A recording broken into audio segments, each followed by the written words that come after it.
Starting off at number 10, one you probably heard of before, Zozo. The Zozo demon is a mysterious trickster entity known for stalking people through Ouija boards. Those who claim they've made contact with Zozo say he often shows himself by guiding the planchette into a figure 8 formation, before frantically zooming back and forth between the Z and O. His interactions start out friendly but grow malicious. He's known for cursing at and threatening the people that try to make contact. Some believe that saying his name out loud can also summon Zozo from the depths of hell. Zozo believers claim the demon has ancient origins from Africa. A supernatural entity called Zozo was referenced in the 1818 French text Infernal. The Demonological Encyclopedia, written by a French author, recounts the story of a young village girl who claimed she'd been possessed by two demons named Mimi and Zozo. Now at number 9, Flat. This one was commented by a Reddit user. One time me and my friends were hanging out, and one time one of them brought out a Ouija board. They were using it and had contacted a spirit. Something malicious then centered on me for the duration of their contact. They were amazed at the interaction because they weren't moving it. And I, in turn, taunted their little spirit friend, telling it that it sucked and probably deserved to be dead, etc. Suddenly it spelled out FLAT, then no more movement. Unable to get another contact, we watched a movie and got ready to leave. Mike is seeing us out, and one of them notices that I had a flat tire on my reasonably new car. I then start walking across the lawn to my vehicle and I fall flat on my butt. Call it a coincidence or something, but it seems like a pretty big coincidence. Here at number 8, Abel. Another Reddit user said, my friend had one in college. I played with it once and it scared me because it only wanted to talk to me. It was a spirit called Abel, and I don't remember much more after that. I refused to play one night, but my friends went ahead with it. They were laughing and asking questions until they got very quiet. I asked what was wrong, and they said it only wanted to talk to me, and it kept spelling my name over and over. I asked my roommate to get rid of it. After that night, we had some strange things happen. I had a touch lamp that would come on by itself over and over. I finally unplugged it and took out the bulbs. Also, on Halloween, my brake lights on my car came on and wouldn't go off. It drained my battery. We finally moved and nothing else happened. Taking number 7, Demon. This Redditor said, my stepdad is the kind of man that doesn't lie, ever. Which is why I believe his story about a Ouija board experience he had when he was younger. He said he had friends over and he had a Ouija board and they wanted to play it. After a bit of playing around, they made contact with a being that said it was a demon. His friends were asking it questions, but he said the thing pinpointed him. I told my stepdad it would visit him again later after midnight. Thoroughly freaked, they put the board away. My stepdad fell asleep and said he was woken right after 12 by it. He said this thing woke him. It was sitting at the end of his bed, grinning. He said it was small and evil looking, just grinning at him. The thing told him his first child would die and it left. My stepdad said afterwards that he tried to get rid of the board. He first threw it out with the trash, but it didn't work.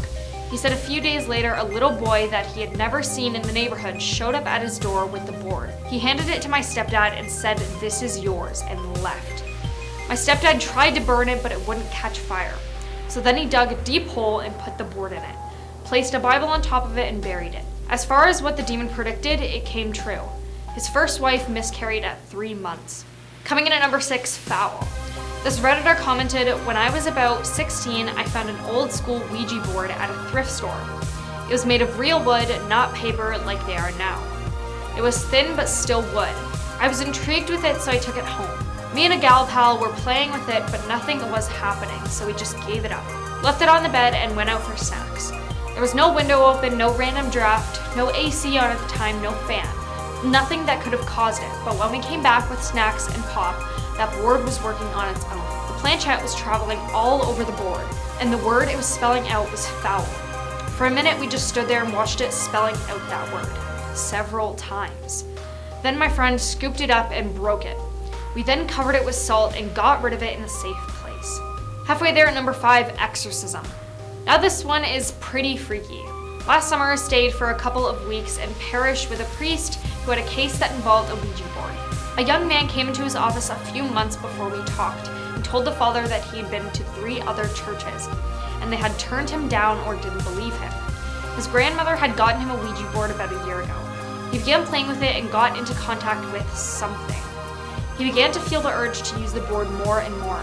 It got to the point that if he wasn't using it multiple times a day, he would begin to become extremely ill, like loss of physical strength to do anything except grab the board.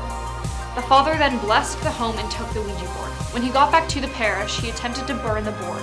However, it simply wouldn't burn. This is even after pouring gas on it. He then tried to tear up the board, but couldn't even make a scratch on it. In the end, he ended up saying a minor exorcism, blessing the board, and then tried to burn it. He said it went up in a matter of seconds. Now at number 4, Eliza. This Redditor said, "So my friends and I brought the Ouija board to a pioneer cemetery in the country and were able to contact one of the women buried there. We walk through the cemetery, set up the board in a clearing, and start asking questions. At first it does nothing, but soon starts to move, and we get a name, Eliza. Someone asks how old she was when she died. The Ouija board says 54. We ask if she wants us to stay, she says yes. One of my friends starts shining his flashlight on the gravestones around us. One of the stones closest to us read Eliza Taylor 1862 to 1916. We hightail out of there. A few days later, I googled the cemetery and found that some people have reported seeing some lady in a dress beckoning them over to the grave of the woman who we think contacted us." Here at number 3, warehouse. This one said, "In high school, a couple friends, my friend's mom and myself, were talking about a local building being haunted. My mom worked there, so we decided to break out the board and give it a shot. This place is essentially a large warehouse with tall metal racks, stacked with bags of dirt, manure, bark, and other things like large ceramic flower pots. The board was glow in the dark, so we all kept the lights off. Once we got it going, it started moving around. We asked if something was there to let us know, and there was a loud bang that seemed to come from the rafters on the other side of the warehouse. Every question that followed was met with a similar bang from various locations in the warehouse. The last question asked was if it meant us harm. The planchette was already on the no answer, and it did not move. The question was repeated and immediately followed by the closest noise yet, so we decided to leave. As we were rushing out, we flipped on our flashlights and we saw 1 or 2 large pots fall from the rack and heard what we would later find to be 40-pound bags of bark dropping to the ground." Coming in at number 2, trailer. My mom has a story of how she came home one day when her family lived in a mobile home, and her younger sisters had been playing with one. The house started rocking and she thought they were jumping on the bed. So she went into the room to yell at them and found them both pinned against opposite sides of the wall with the board in the middle of the room. All the while, the trailer shook. Ever since then, no matter where my aunt lives, she talks about weird things happening, like being pushed off the bed while she's sleeping. Coming in at number 1, Claire. This Redditor posted, "I have an actual story. When my dad was a kid, he was playing around with some friends of a friend. They decided to play with the board, and my dad just kind of hung back. They were asking all kinds of questions like, who does Bobby like? And giggling about who was moving the planchette when basically out of nowhere it spells out, tell Claire not sad. Everyone was pretty confused except my dad. His younger sister, my aunt, had a friend that has passed away. He wasn't really close with these people and I don't know if they even knew he had a sister, much less her name or that her friend passed away. Of course, it's possible that they were messing with him, but he sincerely doesn't think so. And to this day, he's still pretty freaked out about it." At a number 10 spot, we have the elevator game. After the mysterious death of Elisa Lam of Cecil Hotel, the elevator game has gained a lot of popularity as many believed it to be the entrance to the other world. To play this game, you need to be in a building with at least 10 floors. Make sure you play alone and no one joins you on your elevator ride. From the lobby, go to the 4th floor. Once the door opens, stay inside of the elevator and wait for the doors to close. Then you proceed to do the same thing to the 2nd floor, then 6, back to the 2nd, then lastly to the 10th floor at the top, all in that order. Finally, click on the 5th floor and once it opens, a woman should walk into the elevator with you. Make sure you don't look at her, don't talk to her, don't even acknowledge her presence. From there, click the 1st floor back to the lobby. So here's where the path is determined on the lady. You will either end up on the 1st floor in which you can just get out, no harm done, or the elevator will take you all the way up to the 10th floor where you will be presented with 2 options. You'll either stay on the elevator to go back down or you'll get off to enter the other world. Once you walk away, do not look back or you'll get pulled back in by that very girl. Not much is known about the other world, but if people are trying to do this game, there must be some type of reason for it. By the way, let me know if you guys want me to do a Lisa Lam / scary mysterious death video in the future down in the comments below. At a number 9 spot, we have the Dry Bones Ritual. This ritual involves summoning a spirit who plays tag with you. This is perfect when you have no friends. That's just like me.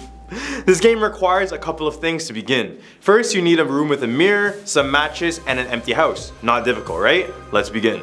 At exactly 12:01 a.m., all the doors in the house should be locked and secured. This would include doors, cabinets, and windows. You will know when to begin when the atmosphere around you is completely dead silent. If you already hear unexplainable sounds, then leave the house immediately, as this is an indication that the spirit has been watching you the whole time already. However, if the place remains completely silent, think of something you want and make sure it's realistic. Don't think of like an elephant or like a floating house, and focus on that one thing. This wish will be granted once and only if you win the game. Next, light a match and wait until it burns out. If the match lasted longer than 15 seconds to burn out, this means the spirit approved and to continue the game. Next, you lie on the floor saying, quote, "I welcome you into my home, but not into my body. Come now." When he's ready, you'll hear a growl close by. Now it's time for you to hide until 3 a.m. If he finds you, it's unpredictable to say what he'll do to you, but if you do manage to hide until 3 a.m., go to the largest room of your house and say, quote, "Thank you for playing, but please leave now. You are no longer welcome." At a number 8 spot, we have the Riddle Man game. The good thing about this game is that if you win, you'll receive unimaginable wealth and luck for the rest of the year. But if you lose, you will suffer from a horrific fate. I don't know. To play this game, you need to summon the Riddle Man. The items you will need to complete this includes a deck of cards, a bag of rice, and a matchstick. Now wait until midnight or else the game won't work. Around this time, you will need to spread the rice in a circle on the ground, big enough for you to sit inside of it. While sitting inside of the circle, you need to shuffle the deck of cards. When you're done with a round of shuffling, take the top card off and leave it on the ground beside you until you reach the Joker card. Once you finally get to the Joker card, you will need to burn it immediately while saying, quote, "I have found you, now come give me my prize." This chant will summon the Riddle Man. He will appear to you as a medieval court jester and will ask you a riddle. If you answer correctly, great. Now you will have extreme good luck for the rest of the year with good health and good fortune and a good mood. Answer wrong and the jester will begin to look more and more sinister. He will present you with one riddle with increasing difficulty for every card you turn over. If you come to the end of these riddles without one right answer, it's said that he will turn you into his personal puppet and take you to his lair for his personal collection. At number 7, we have the Sandman game. This was one of the games I played as a child. Being a huge Spider-Man fan at the time, I just thought this game had something to do with Sandman, but boy, I was wrong. To play the Sandman game, you need at least 2 people. One person lies flat on the floor while the other person sits in a circle beside them. If you only have 2 people, just sit beside one another. The person sitting beside the player has to tell them to close their eyes and be sure to stay relaxed. Which is kind of ironic since the next part has the person telling the other a scary story about how they were injured and they were cut open and filled with sand. Nothing relaxing about that. The important part about this game is that when you're talking about a body part in the story, be sure to touch that exact body part. Like when you're talking about the shoulders, touch shoulders, talking about legs, touch legs. This is when the player will experience heaviness in every single part of the body that you touch, and it almost feels like you're being filled up with sand. The scary part about this is that it's not your body being filled up with sand, but instead you're being possessed by a spiritual entity. Once this is finished, the player will notice their body is heavy and hard to move around. This is when they must do everything in their power to keep moving and stand up, because if you don't, the spirit will have full control of your body and possess you for the rest of your life. At a number 6 spot, we have the bath game. This game originated from Japan and it's known there as Daruma-san. This game involves summoning a ghost who will follow you all day and try to catch you. I don't know why anyone would play this game, especially because there are no rewards, but I don't make these games, so I'll never know. To play this game, you must take a bath before bed with the lights off, and you must be facing your sink. Now close your eyes and chant out "Daruma-san fell down" until you finish washing yourself. At this time, you're supposed to envision a Japanese woman slipping and falling into the bathtub and impaling her eye on the faucet. This sounds crazy, right? You should be able to get a sign that the spirit is nearby soon after that. And at that point, you need to ask yourself aloud, why did I fall in the bathtub? But don't wait for an answer and keep your eyes closed. Trust me, you don't want to open them. After waiting a bit, stand up closely and exit the bathroom, closing the door behind you. No need to drain the tub or anything. The next day, when you wake up, you're supposed to be feeling the presence of Daruma-san with you throughout the whole day, and you must hide and avoid her to win the game. Right in the hump of our list, we have the Man of the Fields. If you win this game, you will be safe physically, financially, and in any other way for at least 1 year. If you don't, you might die. For those daring to take the risk after sunset, light a lantern or candle and walk to your backyard and face your house. Now say, "Who will scare the crows away 7 times?" If you begin to hear whispering in the distance, you know that you have done the game correctly. Return to your house and don't look back the whole time, and before midnight, be sure to close your eyes. And be sure to close everything that's able to open, including doors, windows, and cabinets. A man should appear in your peripheral vision, but don't acknowledge him, and be sure not to look in your backyard. This is the most important part of the game because this determines whether or not you live or not. Now go to sleep like usual, and for those who catch a glimpse of the man in the fields, they'll meet a tragic end and they won't wake up from their sleep. But if you didn't look in your backyard or at the man, you will win the game and prosper for at least 1 year. At number 4 spot, we have the mailbox game. If you're in for good fortune for the rest of your life, the mailbox game is meant for you, but don't play it. To play this game, you have to go to your mailbox and stare at it for about 6 seconds. Then you fold a piece of paper, leave a drop of your blood on it, and only when it's fully dry, you place it in an envelope and then inside of the mailbox. Be sure not to write anything on the envelope, no stamps, no stickers or addresses, or it will break the game and cause years of bad luck for you. Once you complete all this, you go back to your normal lives for the next 3 days. Once these 3 days are finished, go back to the mailbox where you played the game and check to see if you've received any mail. If the mailbox is empty, then you failed the game. And luckily, nothing terrible will happen at this point. Take it as a spirit declining your request. If you do receive mail, open it as it will contain a fortune for you. Whatever fortune is written will be a part of your life for eternity, some for the better and some for the worse. Once you finish reading it, burn the envelope and whatever fortune you got will come true. All the way at a number 3 spot, we have the imposter game. To start, this has nothing to do with Among Us, but just for the memes, this game either has you winning big with unwarranted luck and fortune for the next year or losing hard with fatal consequences. This game involves you summoning a malicious spirit that will follow you and your family around without any of you guys noticing it. To play this game, you will need a single candlestick and a sheet of paper drenched in red wine. To start, you will need to write "I invite you in" on the red stained paper 10 times. As well, you light the candlestick and leaving both items by your window for the whole night. If there's a spirit following your family at some point during the night, it will enter your house and will possess the least faithful member of your household. Almost like the ghost is Jerry Springer. The members possessed will look and act completely the same, but over time, their mannerisms will start to get more aggressive and hostile. The spirit is said to possess for only 1 week, and by the end of that time, you're supposed to write down on the same paper which member you think is possessed in your family. If you answer correctly, you and your family will experience good luck for the following year. Answer wrong, and the spirit will continue to possess a family member until they meet a grisly end. At number 2 spot, we have Suji Ura. This game also goes by the name Fortune Teller Game or Crossroads Game, but regardless of the name, this game is about seeing a glimpse into your future.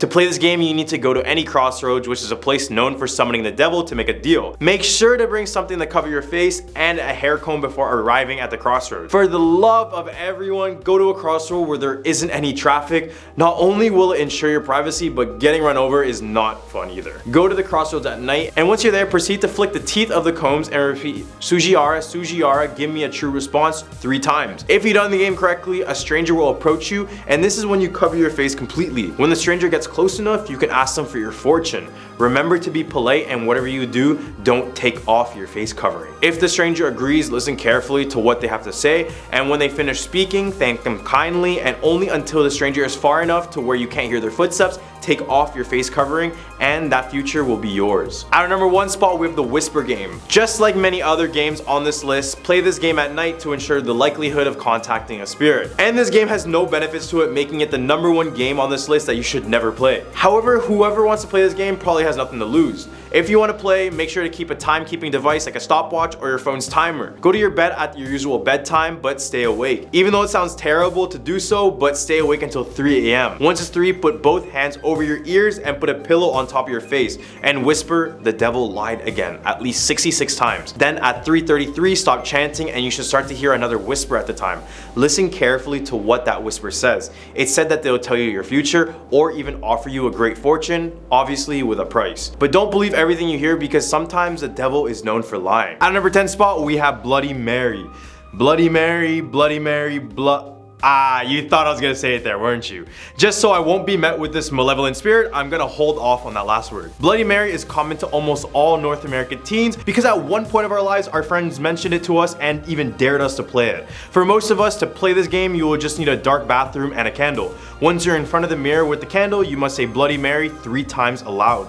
After the 3rd chant, the apparition of Bloody Mary is said to appear in the mirror covered in blood, hence the name. Then nothing good comes from what happens next. From there, Bloody Mary may scream, curse, or in some cases come out of the mirror to grab the victim into her world. Back in the day, however, this game was used for women to see the faces of their future husbands, but if they saw a Grim Reaper face instead, they would pass away. I guess we took the worst part of the game and carried it on in legend, because you would have so many people playing this game knowing you could see your future spouse. At number 9 spot, we have Ring Around the Rosie. From what was thought to be an innocent children game with holding hands and jumping around with friends, Ring around the rosy, pocket full of posies. was actually a game about the terrible bubonic plague.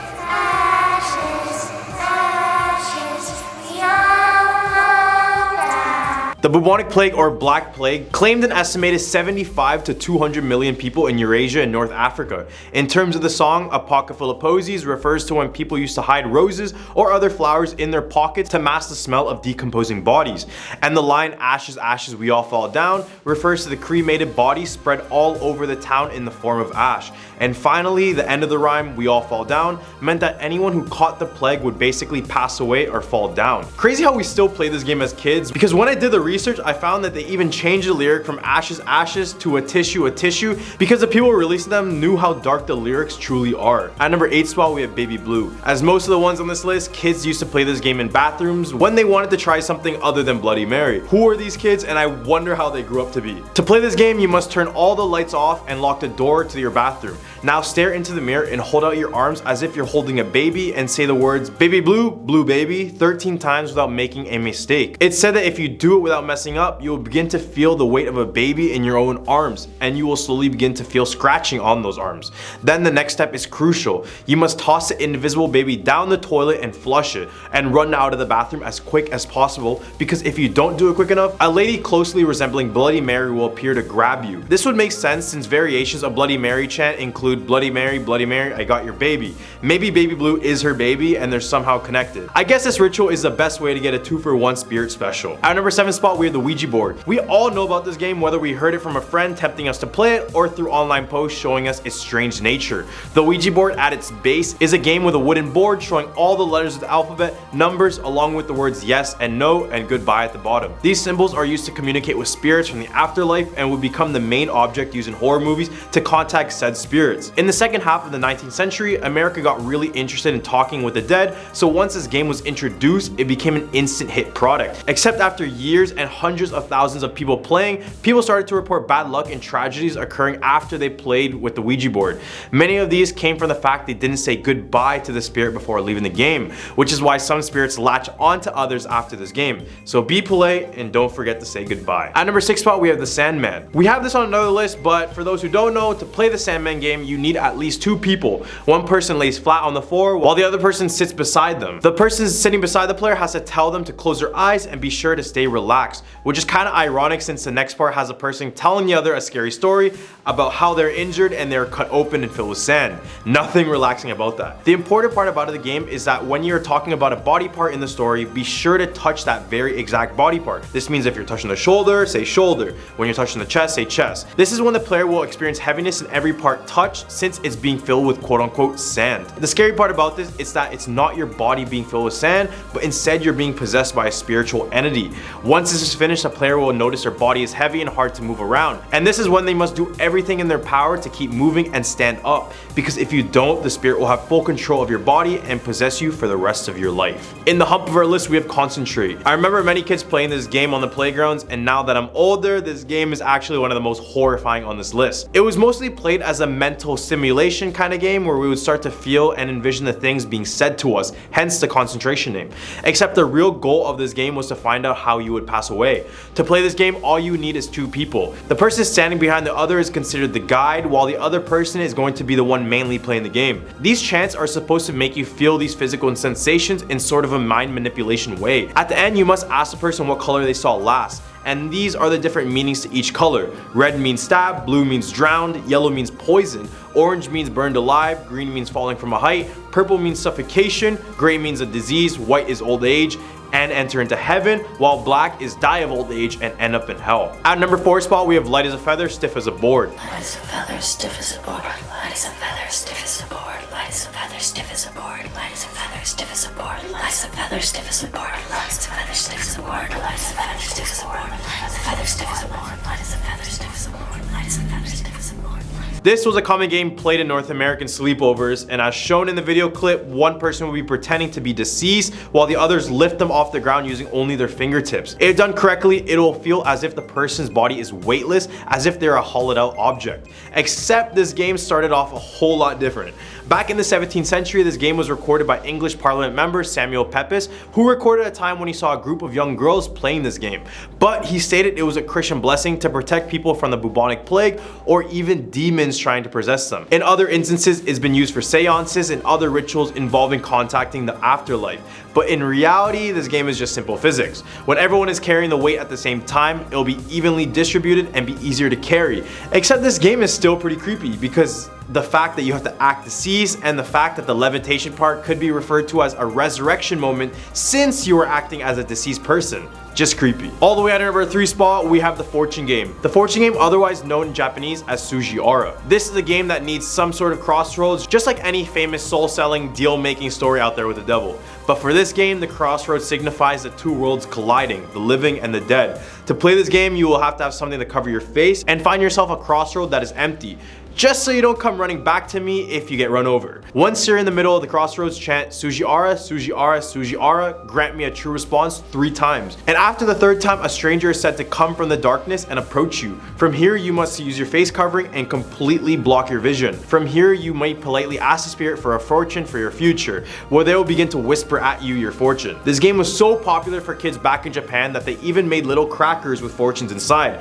So despite this game being well known, talking to strangers is definitely not recommended for children. At number 2 spot, we have Cat Scratch. This game is just creepy altogether. I heard this game for a short time and always wondered why people would want physical marks from supernatural entities. What is fun about that? Well, for those who don't know, Cat Scratch was yet another game kids would play for fun at sleepovers, but not me. I wasn't that type of kid. To play this game, you just need 2 people. You must sit on the floor while the other friend lies on their back with their head on the other's lap. Now the person sitting must rub the head of the person lying down while telling this scary story. The story goes, there was once an old lady who owned a cat. The cat was very nice, it meowed and purred. One day the cat got hit by a car and died. Cat scratch, cat scratch, cat scratch. The old lady got a new cat. The cat was very mean. It hissed and clawed. Cat scratch, cat scratch, cat scratch. One day the cat got hit by a car and died. The old lady decided not to get any more cats. Cat scratch, cat scratch, cat scratch. Once this story is finished being told, the person lying down is supposed to have a fresh red claw marks on their back despite them feeling nothing. Some say this is just a demonic ritual and these claw marks are actually associated with the devil disguising himself in this innocent looking cat game. At number 1 spot, we have the corner game. To play this game, you will need a total of 4 people. Each of you will take your spots at each corner of a 4-corner room with your backs facing the center, and be sure it's completely dark. One person will be a designated leader and they will stand into the middle of the room to start the game. Once the game begins, all participants must state their names aloud and count to 3. Once the countdown ends, you must shift into the next corner of the room clockwise, which means that one corner will always remain empty. If the game is being played correctly, one person should go missing from the rotation and the empty corner should now have a shadowy figure in it. To win the game, you must not talk to that shadowy figure, and only when all members recognize and chant that they all know that someone is missing from the game, that the missing person will appear back into their corner. To officially end the game, everyone must now say their names aloud and turn on the light. This is said to be a game where spirits play with you. It doesn't have too many dark implications other than the fact that you will witness your very own spirit, but other than that, the spirit just seems to be minding his own business. At a number 10 spot, we have Silent Hill. This video game is a classic. These are one of the first games that genuinely freaked me out. Specifically, I'm talking about the first installment in the Silent Hill series. I know many people are coming from different game backgrounds, so let me give you a scoop of what it's about. Silent Hill is a psychological survival horror game, and they mean it in every aspect. They are meant to implement both horrifying imagery with intense sound design, which sets the whole eerie atmosphere. However, one cutscene stuck out to me, and it happened to be at the very beginning of the game, where your character Harry wakes up when the sky turns dark, everything becomes foggy, and this eerie soundtrack begins to play in the background. Check it out.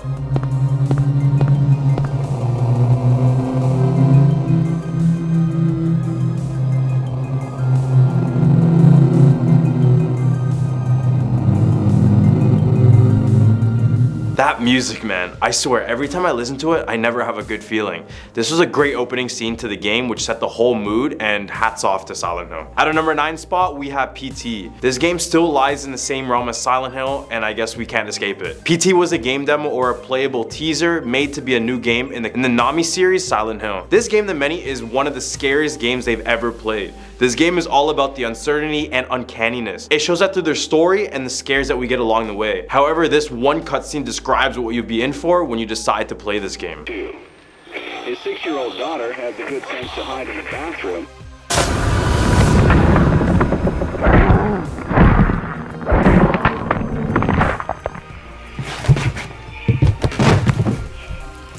Other cutscenes in this game are just as horrifying, especially the one where we meet Lisa for the first time in the hallway, so I'll give you guys some of that as well.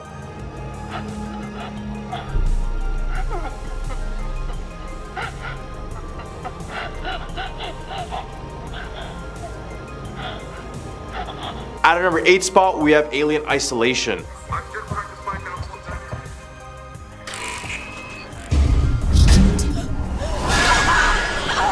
This game is a classic horror for many and to me myself. I remember playing this game and I was terrified of aliens even though they weren't even real. Alien Isolation is a first-person horror survival game developed by Creative Assembly and published by Sega. Playing as Miranda, you navigate yourself through an atmosphere of constant dread and mortal danger. The cutscenes will get you in this game every single time they're out.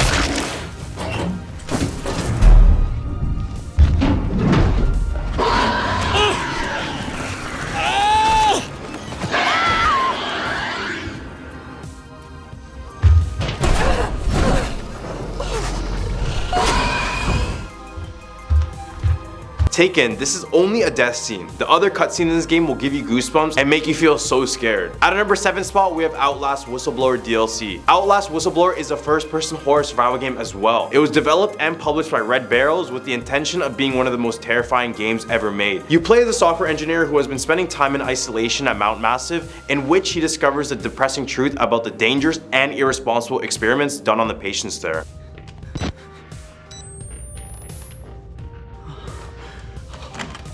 God.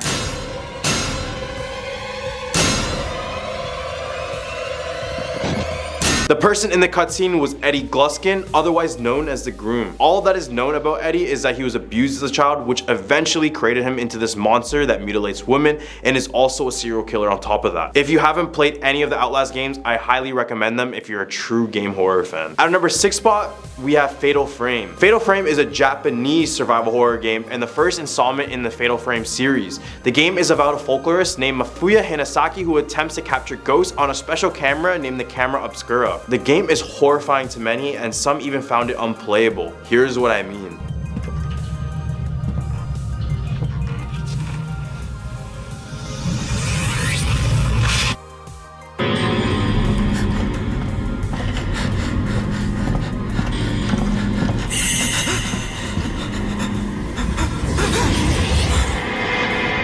This game uses sound to their advantage and each ghost is special with backstories making them feel even more realistic. I love Japanese games, but this is one Japanese game I won't be going near. Right in the hump for our list, we have Amnesia: The Dark Descent.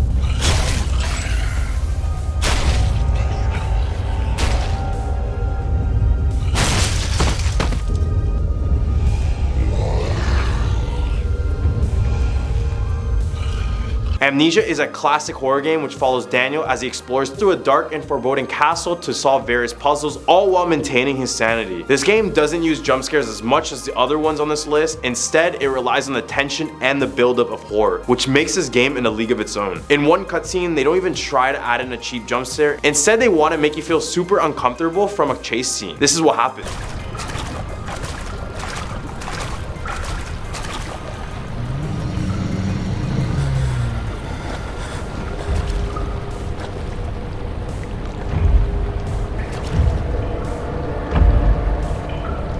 Scary, right? They say that the best way to play this game is to play in complete darkness with your headphones on. And this is the only way your atmosphere and the game's atmosphere will be one. At a number 4 spot, we have the Walking Dead game. Telltale Games debuted the Walking Dead game in the spring of 2012, and ever since, it has been a hit to all game lovers, including ones interested in horror. I know everyone knows everything to know about zombies, but this game still surprises many with the scenarios you're put in and the urgent feeling of survival throughout the whole game. Early on in the game's first season, there's a moment where the characters appear to find a welcoming family who can help them survive and stay warm. Later on, the protagonist discovers one of the friends bleeding in the bathroom. He only has one leg. He then suddenly realizes that the meat they're eating is in fact human and they're likely to be killed and eaten next.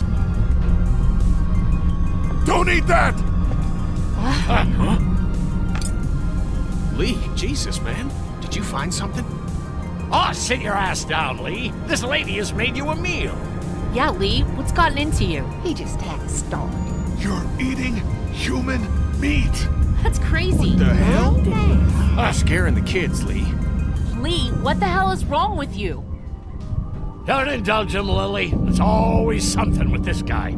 At a number 3 spot, we have Slender the 8 Pages. Everyone should know Slenderman on this list, whether it be from the memes or even the real life homicide inspired by this monster. Slenderman is a creature that'll haunt people's nightmares for a long time. This is the first game in their Slenderman series where you only have a flashlight in the middle of the woods at night, tasked to finding 8 pages scattered around the forest. The only thing standing between you and success is a tall, faceless man who relentlessly stalks you and seems to appear out of thin air every time you turn around. The scariest thing and the most iconic thing about this game are the cutscenes that happen when he finally catches you.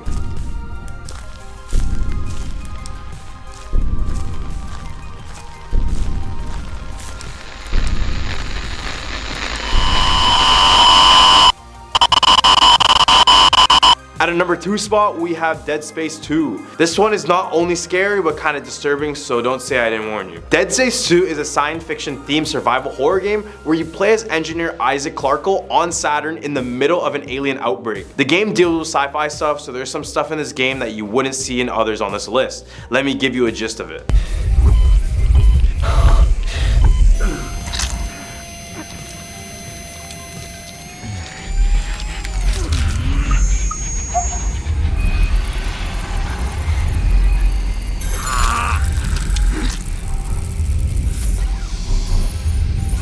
My eyes hurt after this one, so I'm gonna move on to the next point. At number 1 spot, we have Clock Tower 3. Cult horror classic Clock Tower 3 follows protagonist Alyssa, and this game separates itself from other horror titles by only having to deal with one singular enemy at a time. So it's not like you're facing The Grudge, Pennywise, and Freddy Krueger all at once. In one part of the game, she meets a serial killer named Corridor who murders his victims with acid. This game loves backstories, and Corridor's backstory is especially heartbreaking and quite disturbing, so check out this cutscene. Thank you so much.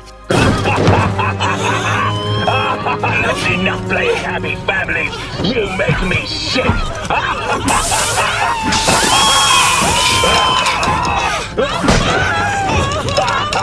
May you both be blinded and search for each other in vain for all eternity.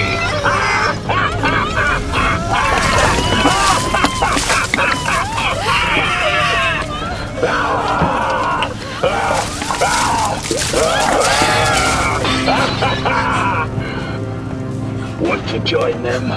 I hear the acid's lovely. At a number 10 spot, we have Lisa from PT. For those who don't know, PT was a game demo or a playable teaser made to be a new game in the Nami series Silent Hill. This game, just like other Silent Hill games, is one of the scariest games people claim they have played in their lifetimes. Throughout your eerie journey, an apparition by the name of Lisa appears to you almost at all times, even if you don't see her right away.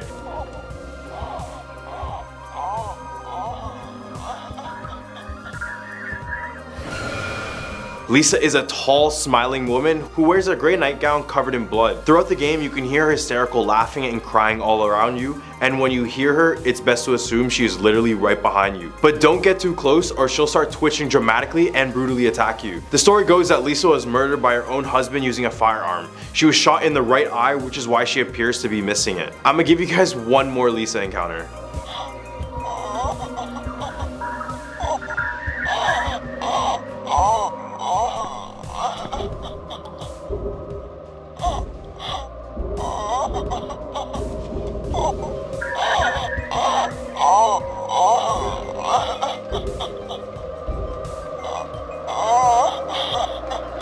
At a number 9 spot, we have Clickers from Last of Us. If you haven't played Last of Us, these guys were one of the most terrifying yet most annoying zombie types in the game. Last of Us takes place in a post-apocalyptic world following the story of Joel and Ellie, who were brought together by the fact they lost everything prior and needed each other for their own survival. When you journey through the game, you'll get to a point when you hear this.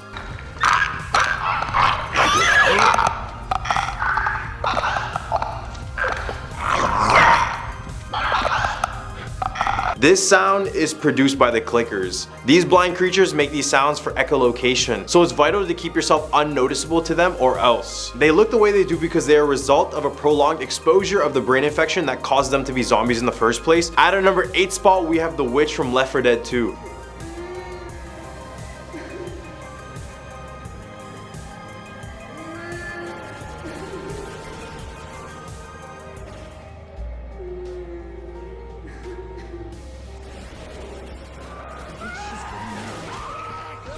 I'm super excited about this one because for many, Left 4 Dead 2 was one of the most fun and unique co-op survival games of all time. For those unaware, Left 4 Dead 2 is the second installment of the Left 4 Dead series created by Valve Corporation. We follow the lives of 4 people: Ellis, Coach, Rochelle, and Nick, who fight through hordes and hordes of zombies through different unique campaign stages. This game gets pretty hectic with the amount of zombies chasing after you. As well, the game has some very unique zombie variants. To name some, we have the Hunter, the Charger, the Jockey, and personally my favorite, and the one we're going to talk about, the Witch. The Witch is not like any other in this game. The Witch is unsuspectingly difficult and terrifying at the same time. She is caught crying in a spot in the game where you have to go through, so there's literally no way to avoid her. When you shoot around her or get too close, she'll stop crying and chase after you. At our number 7 spot, we have Laura from The Evil Within.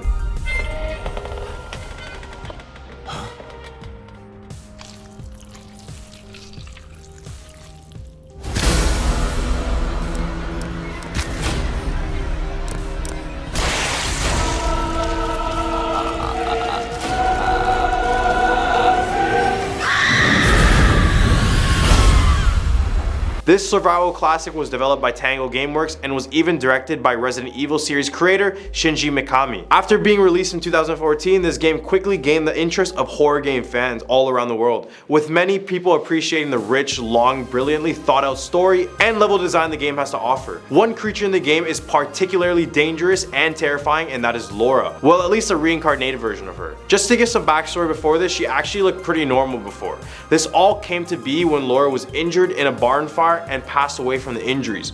Now coming back in the afterlife, Laura has become this horrific creature. She's completely immune to bullets, but as expected, her weakness is fire. She's crawling on all 4 clawed hands, used to attack her enemies, and she has this ability to teleport behind your character. So there's no way to avoid this encounter. Fun fact, she's actually inspired by the spider yokai from Japanese folklore known as the Yorigam. At our number 6 spot, we're the Xenomorph from Alien Isolation. Alien Isolation is a first-person horror survival game developed by Creative Assembly and published by Sega. But let's forget about Sega for a second. Let's talk about these guys. These guys are known as the Xenomorphs, and they're extraterrestrial creatures designed to be the perfect killing machine. It's quick, stealthy, and it isn't restricted by morality. It has one goal, and that is to propagate, and whatever gets in the way will get brutally massacred. Even the propagations of these aliens is brutal. They're able to inject alien DNA through a human's mouth and will produce another Xenomorph, which literally has to rip itself out of the person's stomach. So there's that, but the cutscenes and death scenes in this game are next level, and I might as well just give you guys a bit of it.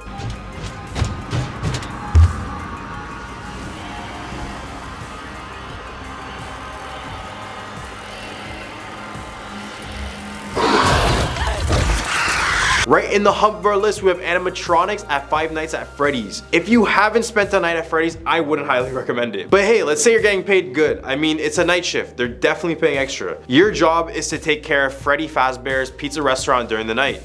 In it are life-size animatronics that perform for children, but at nights they begin to walk around and move on their own. Then before you know it,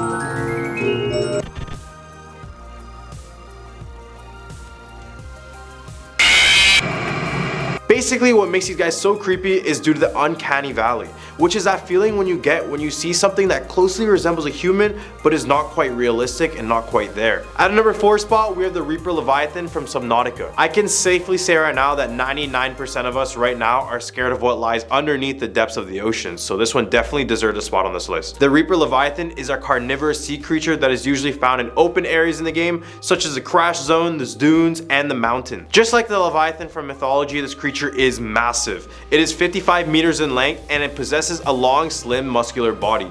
They also have a horn to stab its prey and an extending mouth housing hundreds of razor-sharp teeth. All the way at our number 3 spot, we have the Volatiles from Dying Light. Dying Light was the first of its kind, being a zombie survival game and a parkour game at the same time. Except this game was no run in the park. As you parkour over walls slashing through zombies, night is bound to hit, and that's when these guys come up. Volatiles are the equivalent to Left 4 Dead's witches, as I mentioned before. When you encounter one and they begin to notice you, they will stop at nothing to bring you down. These guys are massive too, with exposed muscle tissues and bones all over their body. You can constantly hear their heavy breathing and loud screeches in the dead of night. At our number 2 spot, we have Gatherers from Amnesia: The Dark Descent. This game takes place in Prussia around the 1830s. In this game, your character Daniel wakes up in a dark castle with no memory of anything else other than his name. Not only are you walking through these creepy halls and solving some pretty complicated puzzles, but you're also being hunted by this creature that had once served as servants in the castle. These creatures are known as the Gatherers, and there are two kinds: the Servant Grunt and the Servant Brute. And as you can tell, you'd much rather have an encounter with the Grunt. The Brute, on the other hand, is someone you don't want to meet. They have the ability to kill your character in only one strike, making this game much harder since you can't even hit anything that comes at you. If you're in a horror survival puzzle game that only leaves you defenseless, Amnesia is the game for you. At our number 1 spot, we have Jack Baker from Resident Evil 7. Welcome to the family, son.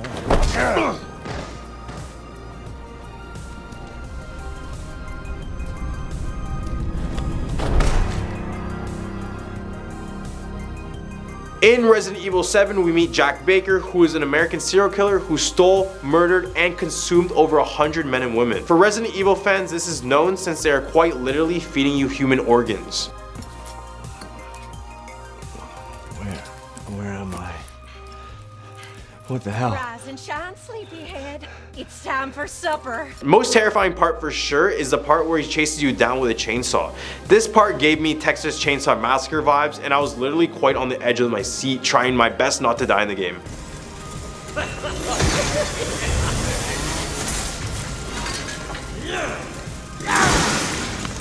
This game also utilizes chase scenes very well because unlike their other games, there is no way to look back while running without completely turning towards the danger, which only can make your skin crawl more because you'll never know how far the enemy truly is from you.